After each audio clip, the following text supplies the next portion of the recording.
And this is Writer's Voices with Monica and Caroline. I'm your host, Monica Hadley. And with me is my mother and co-host, Caroline Kilborn. And good afternoon, everyone. And we hope that you're enjoying this beautiful day. Yeah, we don't get too many of these in July. Sunny, bright, and under 85 degrees. Yeah, oh, wonderful.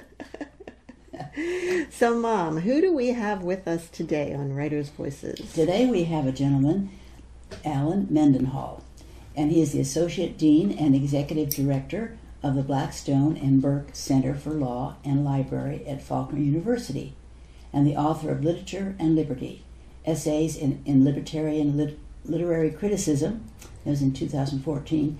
He has been featured in Forbes, U.S. News and World Report, Newsweek, The American Spectator, Los Angeles Review of Books, and more. He has appeared on BBC World News, Al Jazeera, and Alabama Public Television, and has a monthly show on Fox News, affiliate WFPA, 1400 AM. He's the editor of the Southern Literary Review, and this is his third book. And welcome to Writer's Voices, Alan. Hi, thank you very much for having me. Where are you calling us from today? I am calling in from Montgomery, Alabama, which is where the law school where I'm employed is located. And have you lived your whole life in Alabama? No, I have not. I've lived in Alabama since 2013. My mom is from a little town called Opelika, Alabama, and my dad is from Columbus, Georgia, and those are both pretty close to the Alabama-Georgia line near Auburn.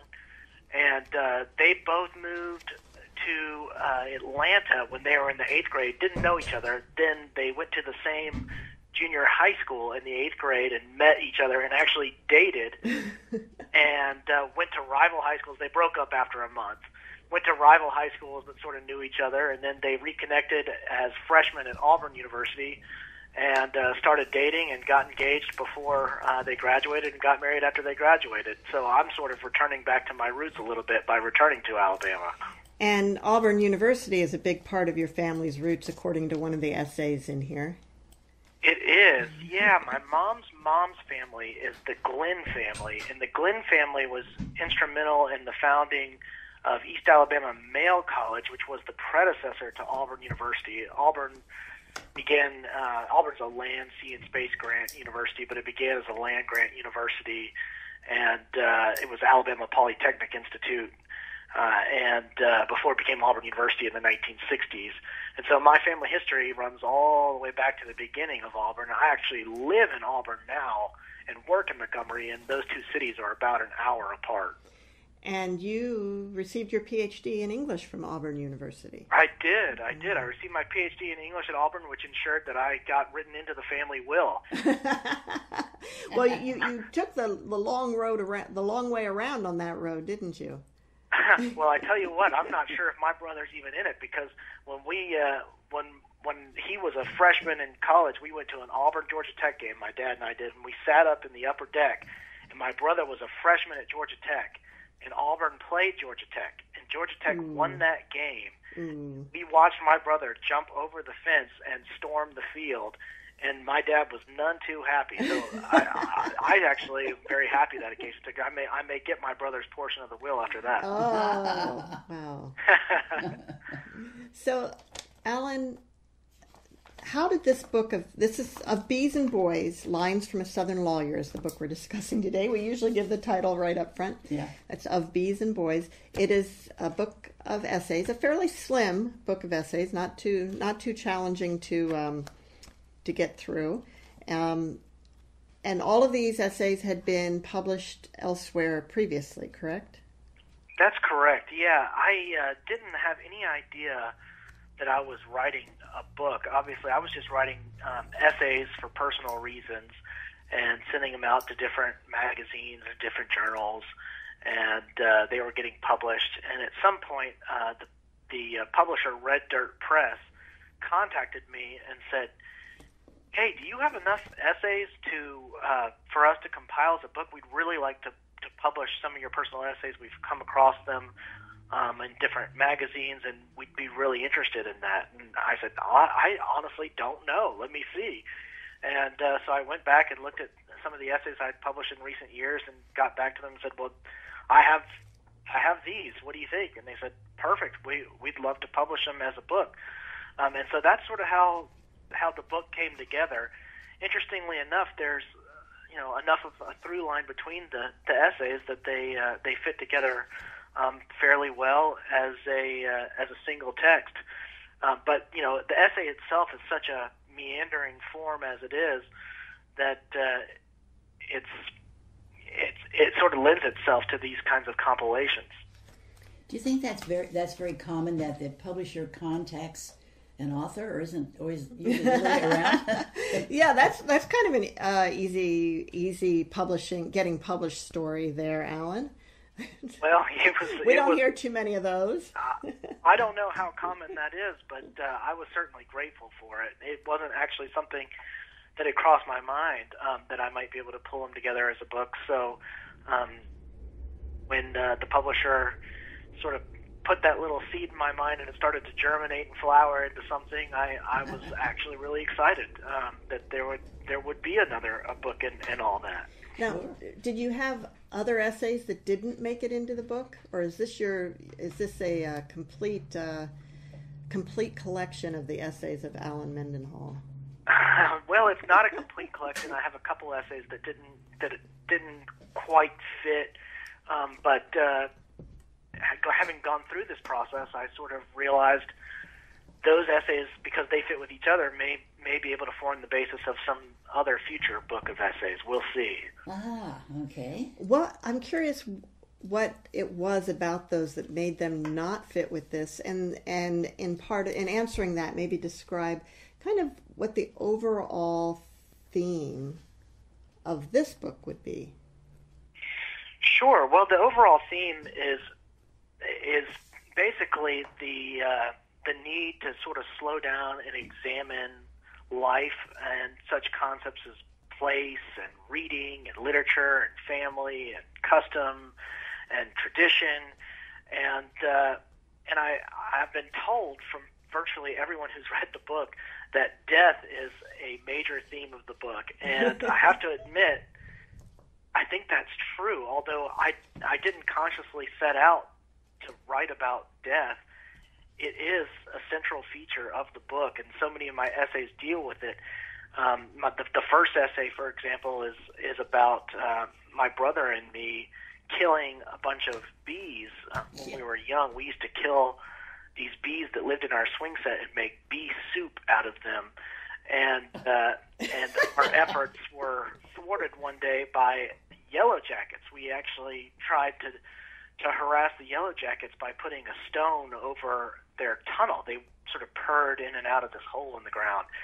And Jared, my friend at the time, put a stone over the hole, and we thought we were blocking the Yellow Jackets' passage and sort of entombing them in there, and we gave each other high fives and we laughed and all that kind of stuff, but we had no idea that the bees were smarter than we were, and they had tunneled a secret passageway, and there was another hole on the other side of the yard, and before we knew it, a cloud of Yellow Jackets just sort of enveloped us and started stinging with fatalistic purpose, and we found ourselves running and screaming, and my brother was too young to climb the fence, so he got kind of stuck on the fence. And there were Yellow Jackets in his ears and in his clothes, and my mom had to run out and rescue him. So there were lessons in that experience. And then there are other essays that deal with, for example, my cancer diagnosis when I was in my young 20s, and talking about the memories of my grandfather before he passed away. And talking about a possum that when I was young I attempted to kill as a young child, and trying to make sense of that story, why I would have done that when I was so young, what would have possessed me to try to do that. So it is, I think death is one of those inevitabilities that we all face, and it's one of the commonalities we share as human beings, and too often in this era, we like to, compartmentalize it, push it off to the side, pretend it doesn't exist. We almost train ourselves into delusion that it's not going to happen to us, and I don't like that. I like to think about it and to try to make sense of it and come to terms with it, because it is It is a reality. And so some of that does come through in the book. So the theme of this book is life and death. And what about the other two essays didn't fit into that? Well, yeah, because I guess everything that happens between life and death experience, right? So you would think that would be a pretty broad category. Well, one of the essays that didn't make it in was on Harper Lee's book, Go Set a Watchman. And I know there's a chapter in here about Harper Lee. Actually, the chapter that's about my grandfather is also about Harper Lee, because he grew up with her and with Truman Capote and had a lot of stories to share about that experience. And the reason I thought it didn't quite fit is because the purpose of that essay was somewhat different. The purpose of that essay was to reflect on Harper Lee's rendering of Atticus Finch, the sort of controversial rendering of him that is at odds with his portrayal in To Kill a Mockingbird. My argument in that essay is actually that the two Atticus Finches aren't actually so separate as we might think, that the Atticus Finch of To Kill a Mockingbird and the Atticus Finch of Go Set a Watchman could very easily be the same person in a historical situation, that we don't have to think of them as two people, even if they are two characters of two different novels, that it wouldn't be impossible for someone like that to have existed. And then some of the other essays I thought were more about literary canon, literary tradition, and things like that are somewhat more historical, philosophical, rather than just personal essay format. You're listening to Writers' Voices with Monica and Caroline, and our guest today is Allen Mendenhall, author of Bees and Boys, Lines from a Southern Lawyer. And Allen is also the editor of the Southern Literary Review and teaches at a law school.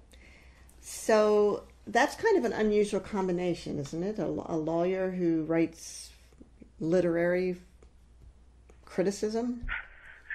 Well, I suppose it is. I mean, there can't be very many of them out there. I know lawyers tend to write a lot.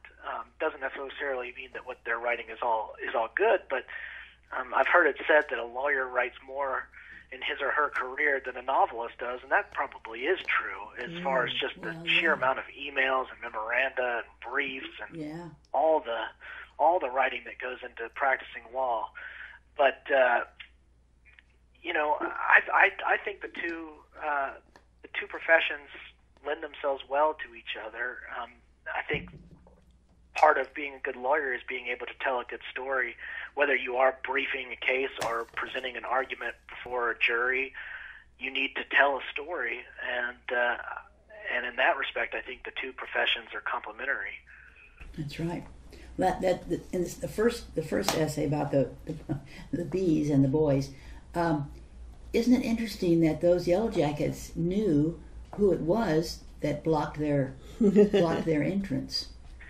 It really is interesting, and actually, I wish I knew a lot more about insects. There's certain things in life that you want to go back and research and learn about, but you just don't have the time. Mm-hmm. And frankly, this is one of them. I took the time to write this essay, but I never took the time to go back and read why that happened. What makes Yellow Jackets do this? Do Yellow Jackets often build nests, or was this sort of a unique thing?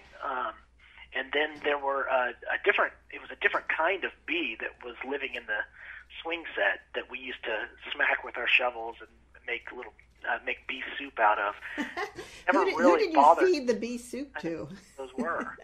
Well, the bee soup basically just sat there in a bucket. I hate to tell you this, but I think if they were bumblebees, they're probably endangered now. They could have been, and that's sort of the tragedy of it. What was so interesting as a kid is that what bothered me, and what I talk about in the essay, is how disturbingly human the bees behaved when we killed them. The bees that we first smacked with our shovels would just be littered across the ground, little bee corpses. And then there were this second set of bees would come and pick up the dead bees and fly away with them to who knows where.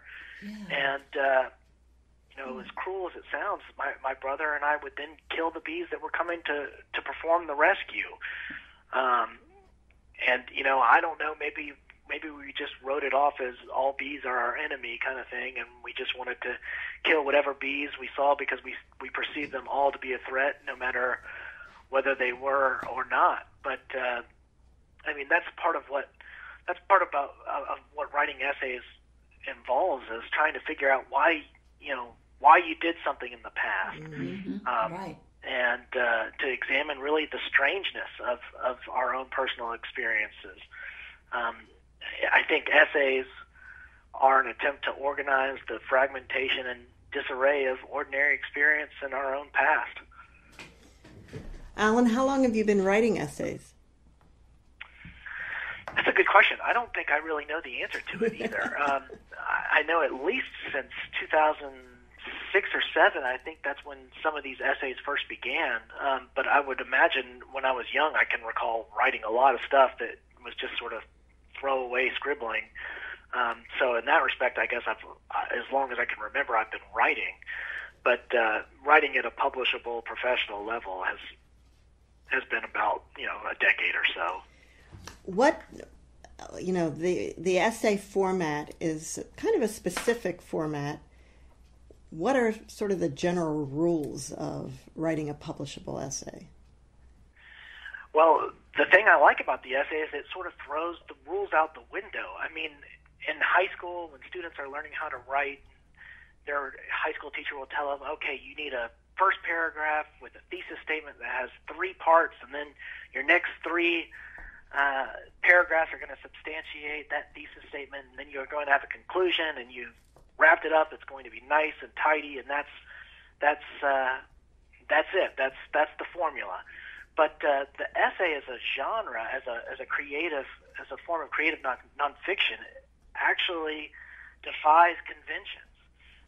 It's usually written with a tone and a voice that are intimate and personal, as if the author is conveying confidential information to the reader, when the reality of the situation is that the seemingly private thoughts are being broadcast to a mass audience, to any potential reader that is out there.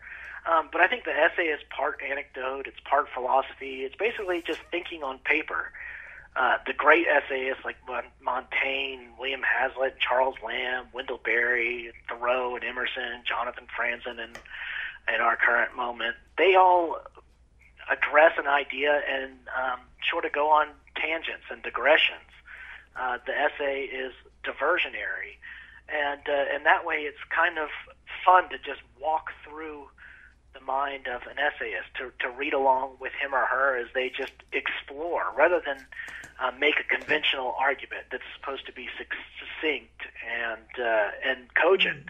The essayist, it could go in any direction. It's almost like being inside of someone's head. At any given moment, we have different tensions and different thoughts that just go all over the place. And when you're reading good essayists, you get to kind of go all over the place with the author and experience it with him or her. But the best part is that it's not book length. They're short and concise, and that's really good.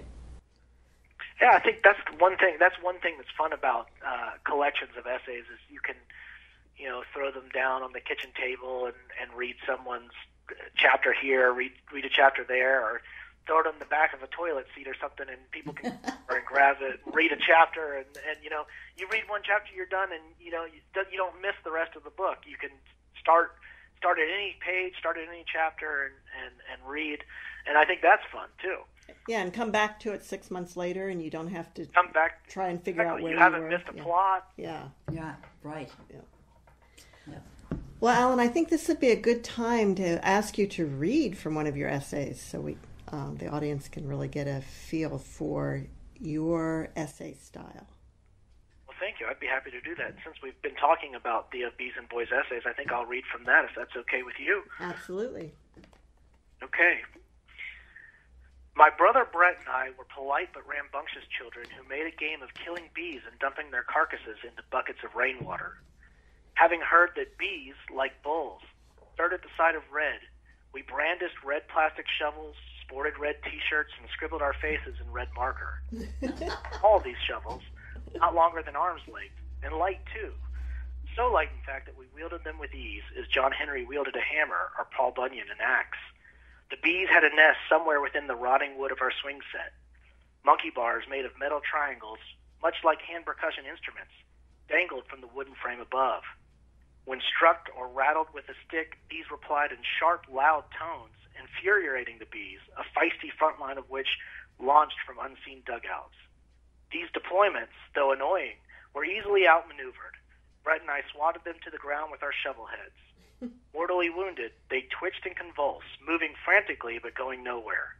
All except one bee, valiant as he was pathetic, wriggling toward his nearest companion, his mane posterior dragging in the dirt. Not much for voyeurism, I relieved him of his misery. Then Brett and I whacked the littered lot into tiny bee pancakes. Meanwhile, the defeated community, convening somewhere in the wood, commissioned its combat medics. Fat, steady-flying drones that hovered airborne over the dead and then descended, slow and sinking like flying saucers. The medics would, when we lit them, carry off their dead to an undisclosed location. I couldn't watch this disturbingly human ritual, so instead I annihilated the medics too. They were easy targets, defenseless, and as they kept coming in battalions of 10 or 11, and they kept coming in battalions of 10 or 11. As soon as I destroyed one battalion, another materialized to attend to the new dead. Unlike the frontliners, the medics didn't try to sting. They just came to collect, but I wouldn't let them. Neither would Brett. Eventually, they quit coming. That, or we killed them all. Bees are funny creatures. Unlike birds, they have two sets of wings. Most female bees, unlike most female humans I know, grow their leg hairs long and their bellies plump. This in order to carry nectar or pollen. Bee-pollination accounts for 1/3 of the human food supply. Without bees, then, we might not have our Big Macs or Whoppers, nor, for that matter, honey or flowers. When I lived in Japan, I had a friend who fancied himself an entomologist. When he and I tired of talking politics, books, or women, we spoke of insects. I told him weird insect stories, and he explained away the weirdness. He informed me, for instance, that the bees living in my swing set were probably solitary bees, a gregarious species that stung only in self-defense. This, you might imagine, was sobering news for an insect murderer. I asked about the medics that carried away the dead. Honeybees, he said, discarded their dead for hygienic reasons to prevent the spread of infection, and they coated their dead in antibacterial waxes. As for the behavior of my bees, however, he wasn't sure. Maybe they, like honeybees, discarded remains where germs couldn't spread. Or maybe, and he said this facetiously, they conducted funerals. It wasn't long before Jared, the boy next door, got in on our bee brutality. Pregnant with mischief, more so than me or Brett, he decided one day to show us something. Shepherding us through the woods, lifting a disarming smile as if to say, "Trust me," he paused at last, indicated a hole in the ground, and declared, "This is it." A steady stream of yellow jackets purred in and out of the hole. He waved his hand to signify the totality of our surroundings and said, "Ours. All ours. None for the bees," or something to that effect. Brett and I nodded in agreement, awaiting instruction. If we were confused by Jared's deranged sense of prerogative, we didn't show it. Brett found a heavy rock which I helped him to carry. We dropped it at Jared's feet. Jared summoned a mouthful of mucus and hacked it into the hole. Unfazed, the yellow jackets buzzed in acknowledgement, but otherwise ignored the assault. "These guys are in for hell," Jared said of the bees, offended at the ineffectuality of his first strike. He anchored his feet and bent over the rock, which he heaved to his chest and, leaning backwards, rested on his belly.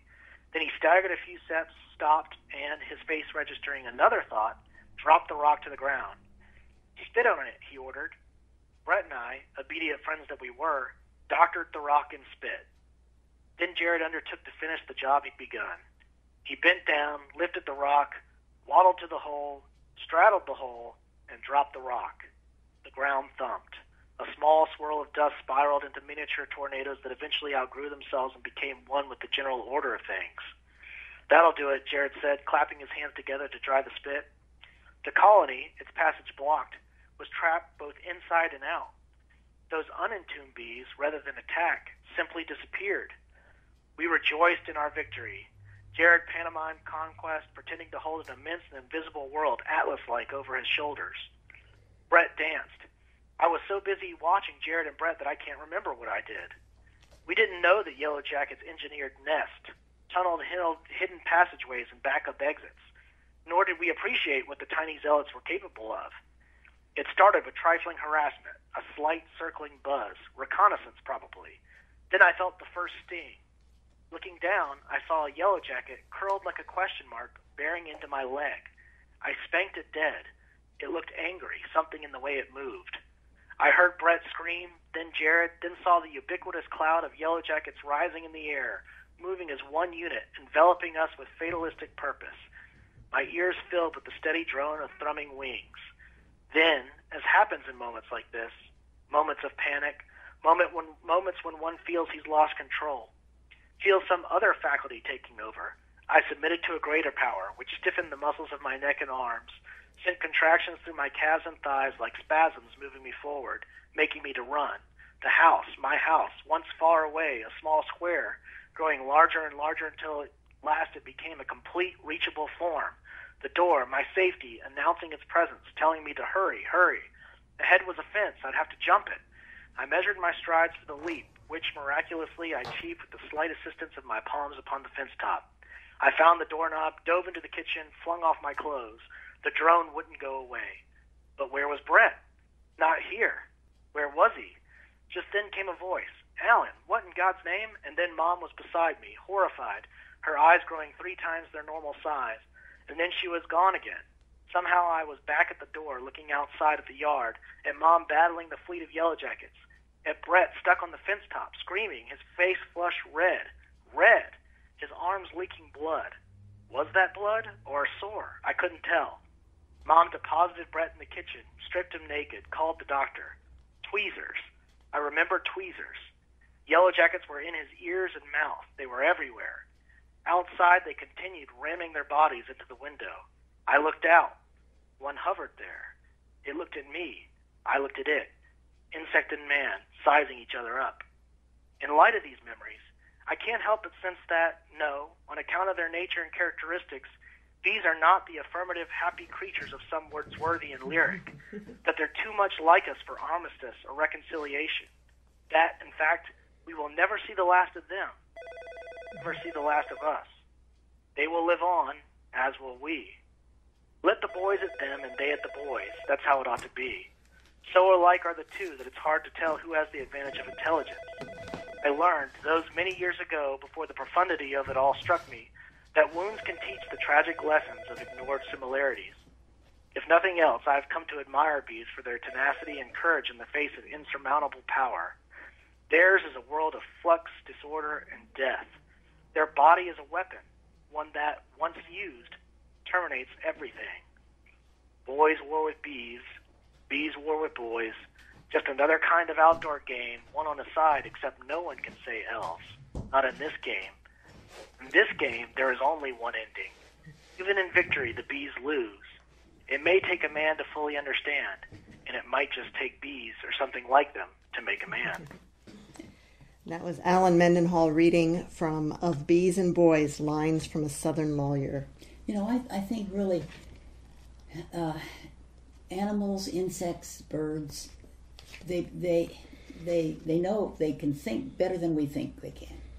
Look at a squirrel. I mean, you know, it amazes me. Behold the squirrel. It amazes me yeah, why don't you write one about squirrels? Those are interesting.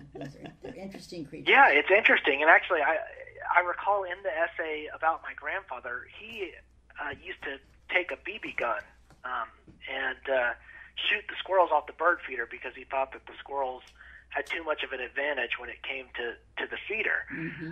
Then one day he shot a squirrel and actually hit it, and it knocked the squirrel down, and he thought he had killed the squirrel. It was just lying there on the ground, and he went and was going to collect it or see whether it had been hurt, and then the little thing came to, shook its head, and bounded off into the woods.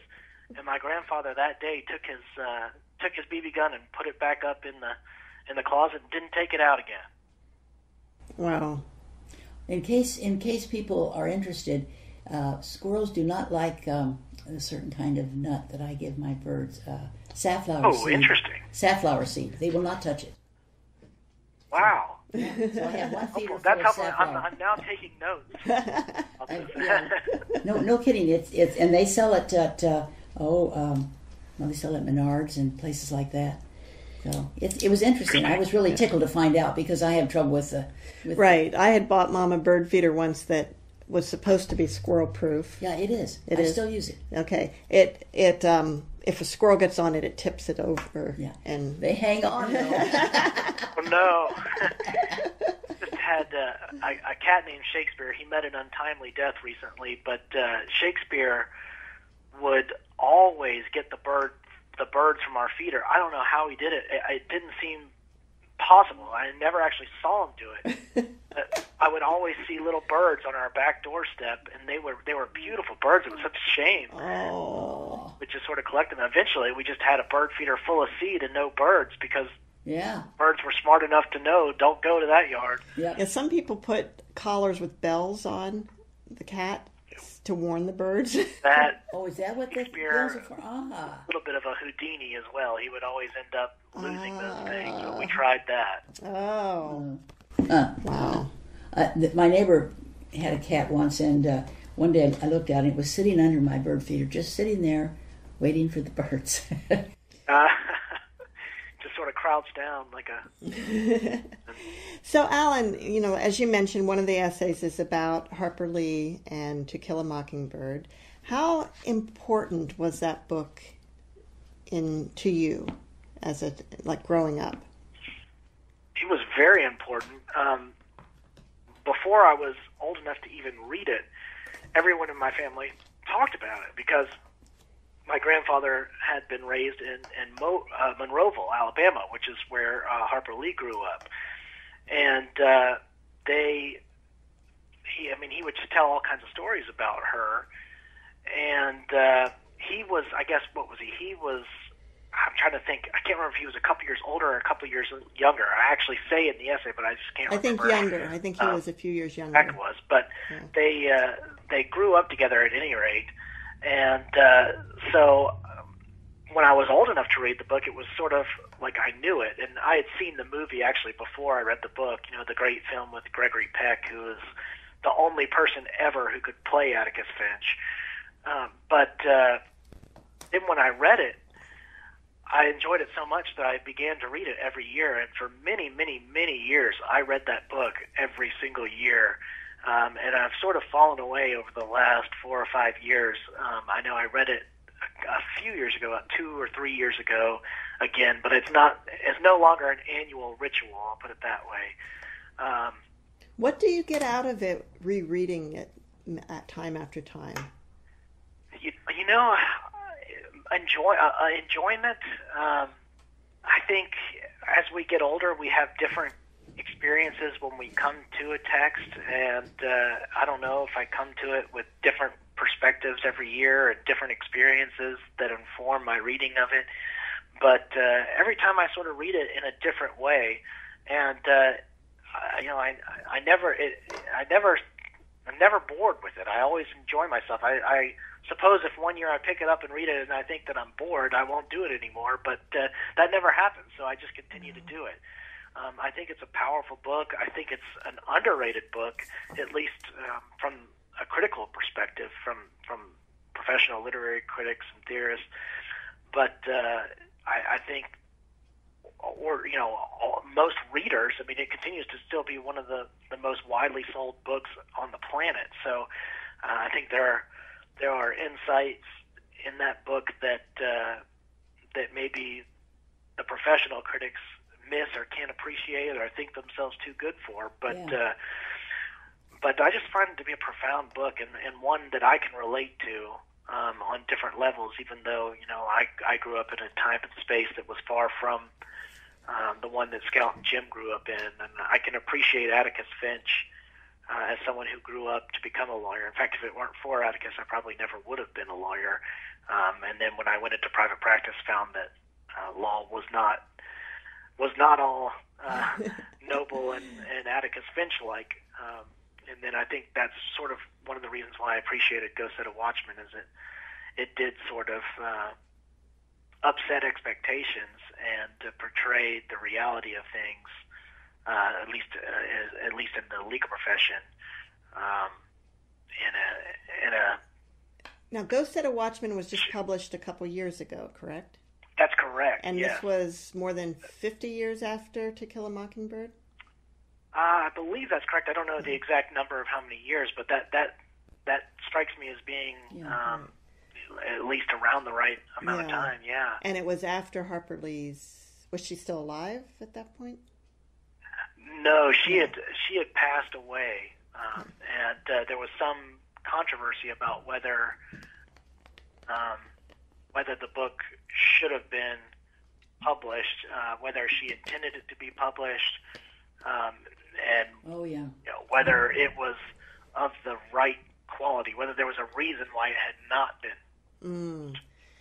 And I'm trying to remember. I did read it and I liked it. I don't remember exactly what it was about, other than that it was Scout, slightly older, correct? She's 26 in the book, and she comes back from New York, back to Maycomb, Alabama. Maycomb's the fictional town, which my grandfather would have told you is just a version of Monroeville, Alabama. And frankly, there's not much of a plot. I mean, the story basically involves Scout's relationship and dealings with her dad, Atticus Finch, and with her uncle Jack, and with a suitor named Henry.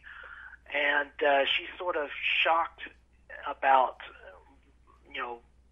race relations in the South, shocked about the way her dad looks to her. She no longer sees him as she saw him when she was a child. And so part of the reason why I think that Ghost Set a Watchman is not a bad book is that if you put it side by side with To Kill a Mockingbird, you realize that, okay, you have this narrative that To Kill a Mockingbird is from the perspective of a child Scout. Now, the actual narration of To Kill a Mockingbird is a little more complicated by the fact that it shifts and changes. But at any rate, when you get to Ghost Set a Watchman, you have the more adult reality. You have an adult who's a little more jaded, a little more disenchanted, but also a much wiser Scout who's able to see the layers of complexity to Atticus, and who's able to not elevate him to an impossible level of virtue that nobody could attain in real life. So that's why I sort of appreciate the novel. It's like William Blake's Songs of Innocence and William Blake's Songs of Experience. The To Kill a Mockingbird may be the Songs of Innocence, and Ghost Set a Watchman might be the Songs of Experience. That's not to say, obviously, To Kill a Mockingbird deals with very intense situation involving Tom Robinson and very fraught race complexities and challenges, but the narrator is able to color those experiences and in a way that is more childlike in To Kill a Mockingbird. And now, if I recall, it a little bit.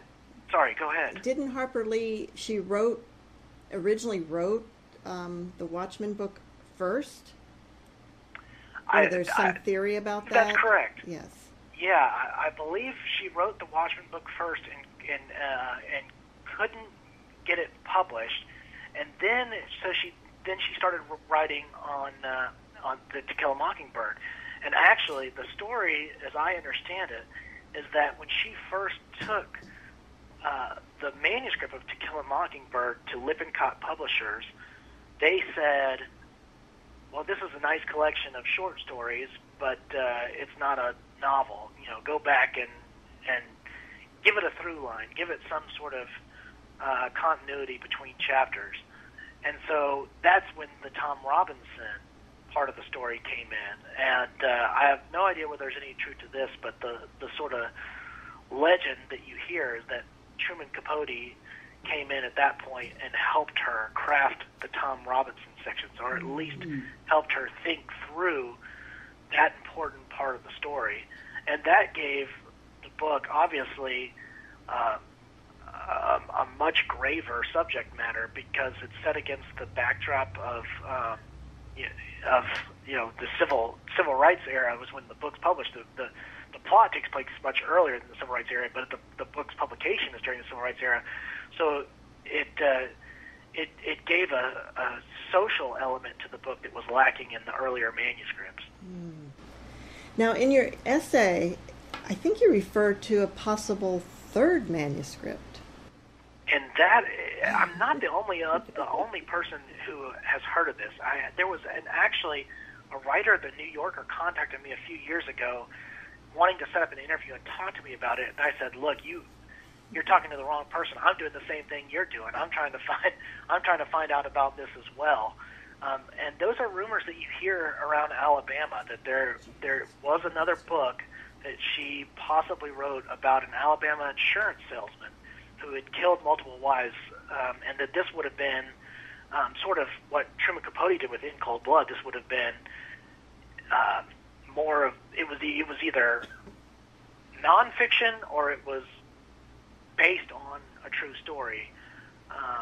So I don't know whether that manuscript exists, but it is one of those things that among certain circles you hear whispers about. So maybe one day some scholar or some fortunate person will happen across it and we'll have another manuscript, but I just don't know for sure. Well, I can see why you would read and reread Mockingbird, because the characters, there's quite a bit of depth to the characters, although in first reading you don't catch it. But when you think about Scout and the children in it, I don't know. There's something in there that you just want to know. You want to know more about them, really. Well, I agree, and I actually think that one of the most profound scenes in all of literature. I know this is a very tall claim, but it's a very moving scene, which is when Atticus Finch is guarding the jail where Tom Robinson is locked inside, and a mob comes up. We're not actually told that it's KKK, but it's implied. Mm-hmm. And they tell Atticus, move out of the way. They're going to go in there and lynch Tom Robinson. And Jim and Scout just sort of emerge out of nowhere, and with Dill, and Jim goes and stands in front of Atticus like, you got to get through me to get to him. Well, then Scout is so childlike and innocent that she sees in the crowd the dad of one of her peers, Mr. Cunningham, and she says, "Hey, Mr. Cunningham, how you doing? Don't you remember me? I'm a friend of your boy." And yeah. Mr. Cunningham is so moved by that moment that he tells the rest of the crowd, "All right, guys, let's get out of here. This is," and the crowd disperses.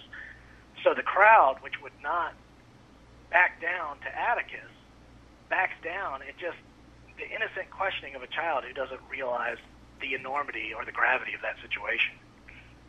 Right. Mom, did you teach To Kill a Mockingbird in English?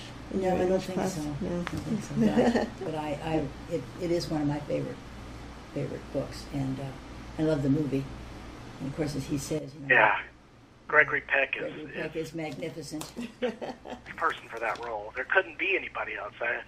I can't imagine any kind of remake of that movie because no one else could be Gregory Peck. But nope. The other essay that I really liked was you teaching in prison. Yeah, let's talk about that a little bit. Sure. Yeah. Well, there was a program through Auburn University. This was when I was getting my PhD, that allowed you to teach in prison, and I did. I went through that program. It's actually a state prison called Elmore Correctional Facility. I don't think I ever identified it in the essay, and maybe I'm not supposed to. I don't know, but I just did. And we won't tell. We won't tell. It's just the three of us, right? Right. But I taught a literature course. It was called Literature and Comedy. And the first day I had a ton of students show up. And then I think they realized that I wasn't funny. And so there were only a a few students. They thought this was, when they heard there was going to be a class on comedy, I think they thought this was going to be just kind of stand-up or something. But we were instead reading everything from Shakespeare to Beckett to Oscar Wilde, and examining comedy as a genre. And yes, humor is a part of that genre, but it's not stand-up comedy. It's not yuck humor. In fact, one of the sort of darker days of class was when I decided to teach Waiting for Godot, and I'm not really sure why I decided to teach that book in prison. For those who aren't familiar with the plot, basically you have two characters that are sitting there waiting for Godot, who never comes. And I had one of the prisoners pull me aside after class and say, "Hey, you know, I appreciated what you're trying to do. You're trying to show us that there are different types of comedy, but that one was just a little bit too much for those of us who have to actually live in here, you know, because we are waiting for Godot, and Godot just never comes." And that affected me. That was a powerful moment. So if I ever taught the class again, I probably would not teach that play. But at the same time, maybe the fact that prisoner came and pulled me aside to tell me that showed that, you know, he got something out of the book. You know, literature is meant to be powerful. It's meant to have an effect on you. And clearly it had an effect on him. So maybe the play did what it was supposed to do. That's a Samuel Beckett play. It's sort of existential and very philosophically complex, in my opinion. It sounds like, you know, in the essay you were fairly nervous going in. I was. The first couple of classes especially, in particular the first class.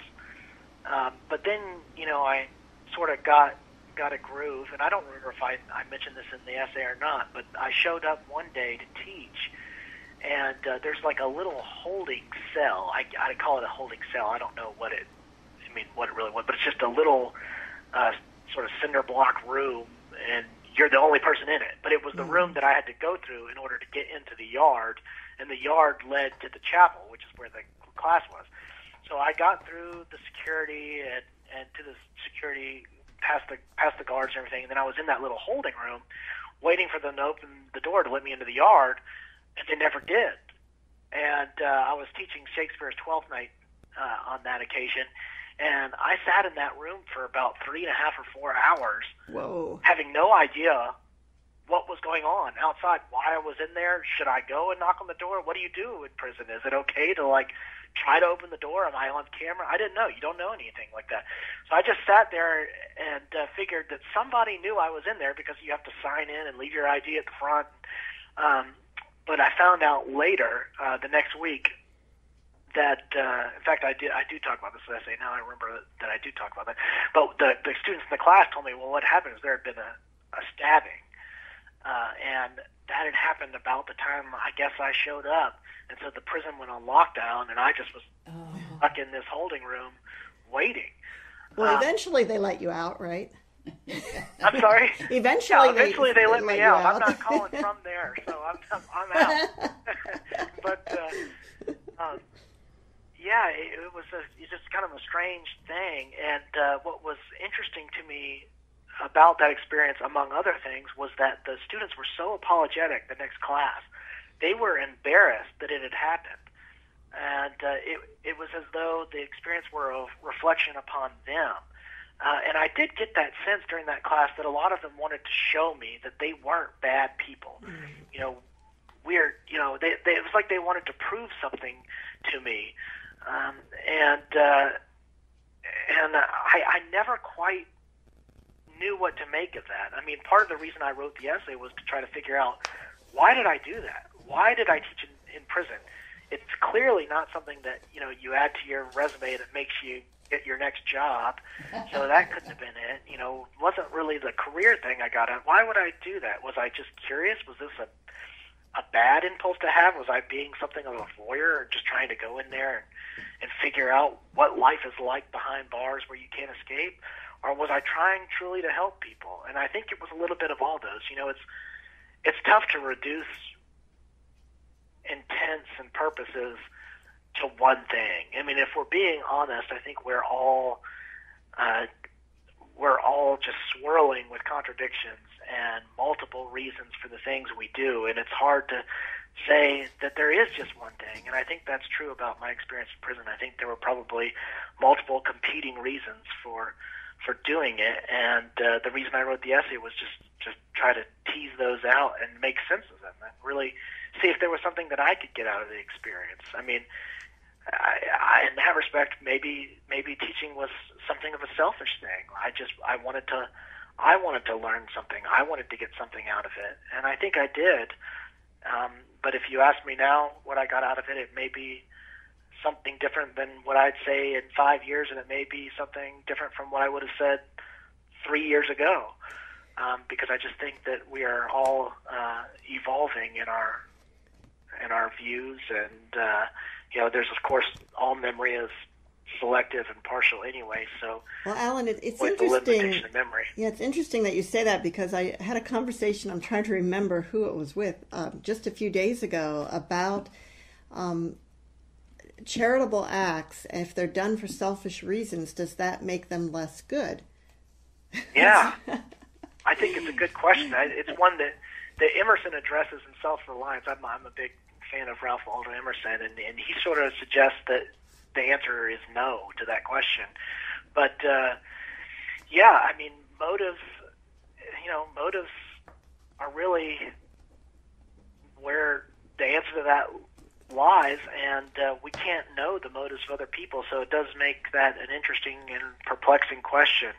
It does, and of course, in our legal system, intent has a big impact on the punishment that we feel is appropriate. Depends on intent. I agree, and especially in criminal. I mean, in criminal law, you have 4 elements to a crime. You've got actus rea, mens rea, causation, and then damages.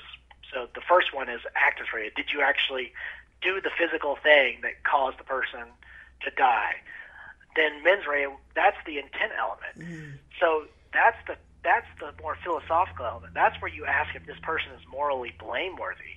Did this person mean to kill somebody? So if I'm walking down the street with a box full of daggers and I trip and they go flying out and kill somebody, well, I can't be guilty of cold-blooded murder. It's got to be something else. It's got to be homicide, because I wasn't morally blameworthy. And then the question of punishment is a big philosophical question. What punishment is proportionate to that crime? What takes it too far because I didn't mean to do it? I mean, these are big questions that we've always argued about and thought about and never perfected. I don't think we'll ever be able to perfect them, because I think that we're all sort of flawed in our own ways, and that the human mind is fallible and we'll never get to the right answers. But it's good for us to always be trying to keep arguing about it. You're listening to Writers' Voices with Monica and Caroline, and our guest today is Allen Mendenhall, author of Bees and Boys, Lines from a Southern Lawyer. It's a book of essays. And actually this leads into one of your other essays about studying what you call the permanent things. And this is the history of ideas as expressed mostly in books, literature, philosophy, and the truth of the fact that even ideas that people think are new have probably been discussed and debated for centuries, even millennia. Yeah, I think that's true, and this may also be a little bit of Emerson coming through in my thinking, because Emerson sort of had this idea that that history consists of a tradition of revision, that we are always receptive to the influence of others, and then we are using that influence to carve out new spaces for our own creativity. I know Emerson said once that what are called the new views here in New England are not new, but the oldest thoughts cast in the mold of new times. It's like the idea of old wine being poured into new wineskins. And I know elsewhere he said, let the breath of new life be breathed by you through the forms already existing. So that there's this idea that there are perennial themes and traditions and forms that are inherited, and that our role in the present is to repurpose those or reframe them or put our own spin on them for our own generation in light of new technologies, new circumstances, new urgencies and complications.